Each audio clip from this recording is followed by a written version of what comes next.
Deputy commissioner की खसूसी हदायत पर हिफाजती इकदाम से मुतल्लिक इजलास। एडिशनल डिप्टी कमिश्नर जनरल की ज़ेर सदारत इस्तेमाल शुदा कपड़ों और जूतों के कारोबार करने वाले ताजरों से मुलाकात।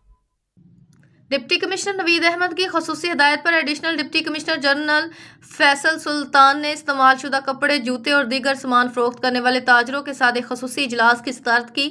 इजलास में बाजारों में पेश आने वाले हादसाती वाक़यात, खुसूसन आग लगने के खदशात और इनके तदारुक के लिए हिफाजती इक़दामात पर तफसीली गौर किया गया।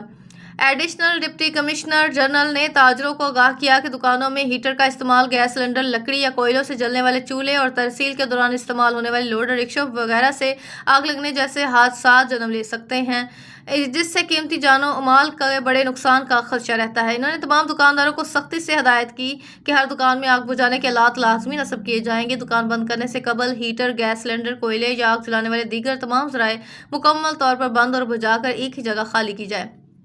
हिफाजती असूलों पर अमल दरामद न सिर्फ दुकानदारों बल्कि इर्द गिर्द मौजूद शहरियों की जानो माल के तहफ़्फ़ुज़ के लिए भी नागुज़ीर है।